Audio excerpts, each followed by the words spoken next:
लोगों का नाश करने वाला। मैं हूँ काल का संहार करने वाला। काल का जन्म मुझसे, मैं महाकाल हूँ। तुम युद्ध में भाग लो ना लो, मगर मौत तुम्हारी तैयार है।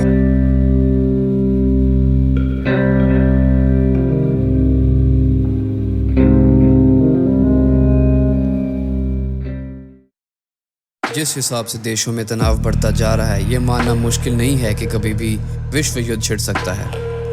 और इस विश्व युद्ध के ब्रह्मास्त्र वेपन्स ऑफ मास डिस्ट्रक्शन यानी कि न्यूक्लियर बॉम्ब्स ही होंगे। पाकिस्तान द्वारा टेररिज्म को सपोर्ट और स्पेस प्रोवाइड करने से भारत पाकिस्तान के बीच बढ़ती दुश्मनी और तनाव विश्व युद्ध का एक बड़ा कारण बन सकता है। भारत और पाकिस्तान दोनों ही न्यूक्लियर हथियार वाले देश हैं, पर पाकिस्तान किसी भी नो फर्स्ट यूज़ की पॉलिसी को नहीं मानता। यूक्रेन और रशिया का युद्ध धीरे धीरे नेटो और रशिया के बीच का युद्ध बनता जा रहा है, और पुतिन भी रोज़ की एक धमकी यूनाइटेड स्टेट्स को देते ही रहते हैं। नॉर्थ कोरिया के सर पर भी अपनी सुप्रीमेसी प्रूव करने का जैसे जुनून ही सवार है। अमेरिका से टक्कर लेकर काफ़ी सारे न्यूक्लियर टेस्ट करता ही रहा है।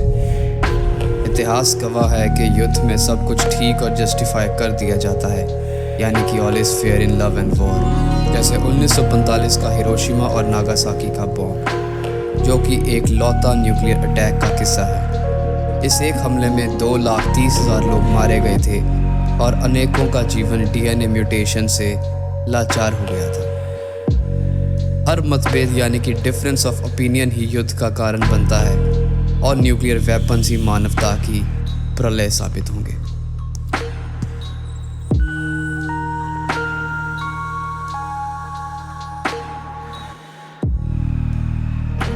न्यूक्लियर वॉर का डरावना मंजर तो ये है कि इससे हुई मौतों को मेगा डेथ नामक शब्द से गिना जाता है।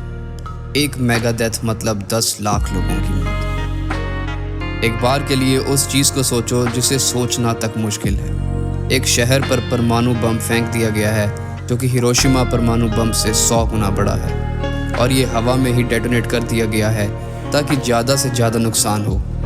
इससे बनी फायरबॉल सूर्य के तापमान जितनी होगी और लगभग 2 किलोमीटर डायामीटर की होगी। जो भी आसपास होंगे वो तो 1 सेकंड के अंदर ही गैस में बदल जाएंगे। 2 किलोमीटर के रेडियस में हर इमारत तबाह हो जाएगी, और इस 2 किलोमीटर के घेरे में कोई इंसान, कोई जानवर, कोई पेड़ पौधा कुछ नहीं बचेगा।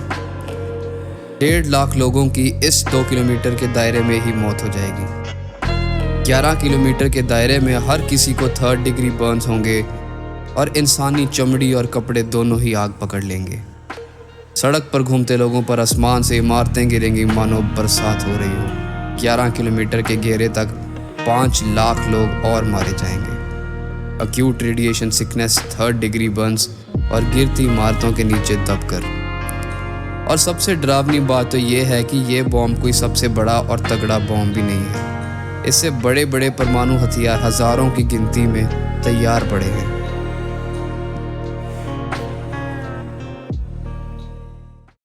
चेरनोबिल में हुआ न्यूक्लियर रिएक्टर ब्लास्ट हिरोशिमा के एटॉमिक बॉम्ब से 50 गुना कमज़ोर था, क्योंकि वो एक बॉम्ब नहीं था बल्कि न्यूक्लियर रिएक्टर ब्लास्ट था।